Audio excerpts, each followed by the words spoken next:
Yeah, there's a power cage in my office. Not exactly what I envisioned when I was dreaming up my ideal workspace, but here we are. Today, I'll be showing you my office and desk setup for 2025 as a software engineer and content creator. So most of the stuff is now here, so today my focus will be... Hello! My focus will be trying to unbox everything, move everything in here, or almost everything in here out, and just like start setting it up.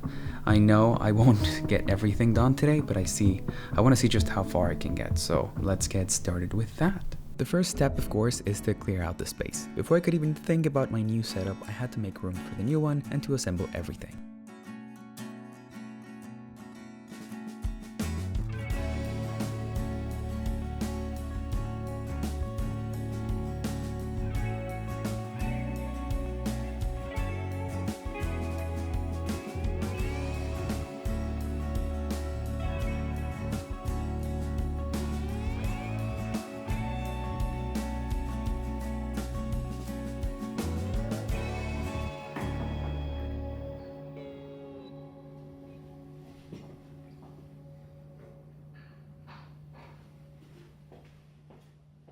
Okay, so I'm done taking out Abril's old desk and assembling my new one right there. Right now I'm just removing stuff from the old version of the gym, since we're going to be removing these pads since they're quite old at this point, and we're going to replace them with some nicer ones that we got. And then after that, just assembling some of the new equipment that we're going to be having here. And it's not super late, it's just Seattle in the winter, so it's pretty dark outside, but it's 5 p.m. I didn't know we were going to be able to get that much done before 5 p.m. and I still have some hours left in the day, so I'm going to see how far I get.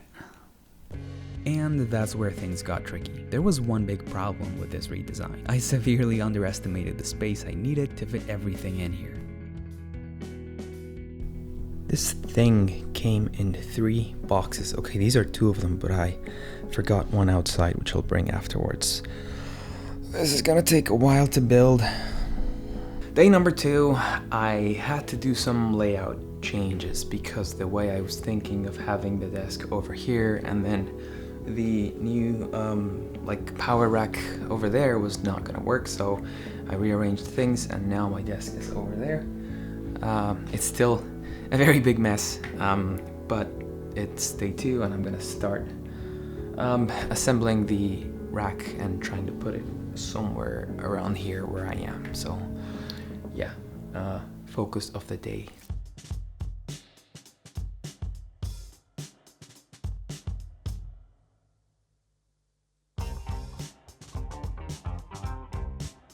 You see, this all started because of a New Year's resolution. In 2025, I wanted to make my health a priority, so naturally, I proposed getting a power cage for strength training. The only problem is that we live in an apartment, and there was only one place it could go. Our second bedroom where Abril had her office, and she wasn't exactly thrilled. So I made a trade offer. She could take my old workspace in the living room, and I'd take this room, where I could build our new home gym and my new office from scratch. But yeah, I had to be strategic about layout, finding a way to fit both my work and fitness gear without making the space feel too cramped. Okay, so it's almost a week since I started this whole thing, and I think I'm like 99% there. I'm still missing a couple of mirrors that I bought for the gym to not exercise staring at a wall in front of you. But other than that, it's mostly done. It took a while, but I eventually found a layout that kind of worked. Not the one I originally imagined, of course, but sometimes instead of forcing a space to fit your vision, you had to adjust your vision to fit the space. I even custom cut the protective flooring to make the right space I needed for my chair, like this. I was really proud of that. It's the small details that make a space feel intentional, especially with a Frankenstein of a room like this one. I didn't just want to fit everything, I wanted it to work together. This here is an aquarium because I'm into reef tanks apparently now, and I want to build one eventually. Not just now, but maybe someday. And I found a good deal in that one, so I got that ahead of time. And a home office for me isn't just a desk and a chair. It should reflect you, the things you love, and the activities you want to do more of. Now, this might not be the most aesthetically pleasing office/studio, and it might not be the most aesthetically pleasing home gym, but I set out to design a space that embodies the habits and activities that I want to do more of in 2025. It doesn't have to be social media perfect to be perfect for you. This setup for me is about reinforcing habits I want to build, whether that's working efficiently, staying active, or apparently taking care of reef tanks someday. And I almost forgot. We have this small open area in the gym side of the room that, let me show you. This right here.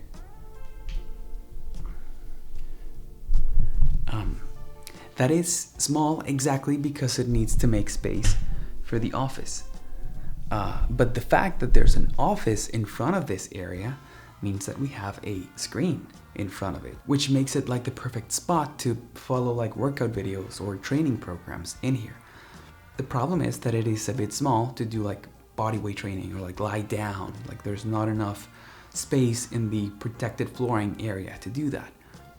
But we have a chair that can move.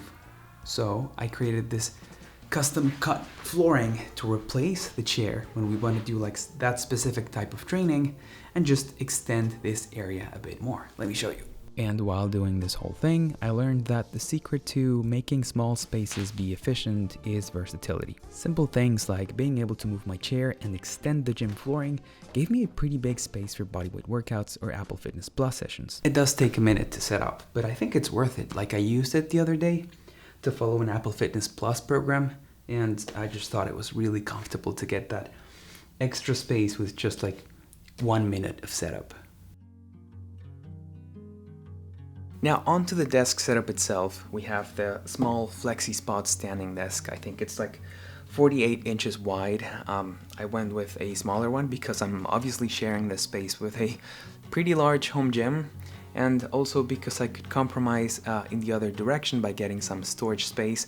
Like to the left of this, I have this very thin and compact vertical bookshelf where I put items that I either want to display or I use fairly often. And to the right of it, I have a small file cabinet for everything else. Now this is a dual platform setup. I use both Mac and Windows, although I do use Mac like 99% of the time. So on that side I have the M1 Max MacBook Pro that they released when they introduced Apple Silicon, and I have a custom built PC from like 2 years ago that I use mostly for gaming. I have a single LG monitor. I can't remember the exact specs, but I'm gonna put the link down below. I did downgrade from 2 monitors to a single one a couple of years ago, but with this setup that's fine, because if at any point I really do need the extra screen real estate, I can simply rotate the MacBook here, open it up, and I have 2 screens, so I think that's pretty cool.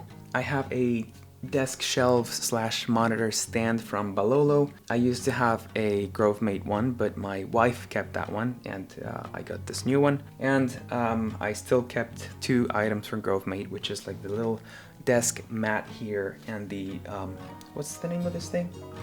Palm rest? Wrist rest?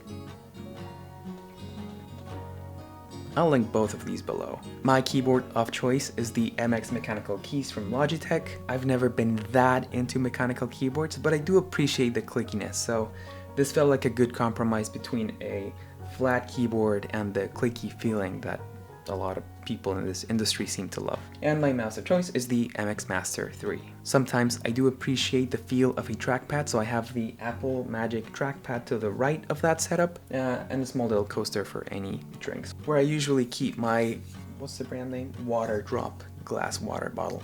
It's a frosted glass one that I've always really liked.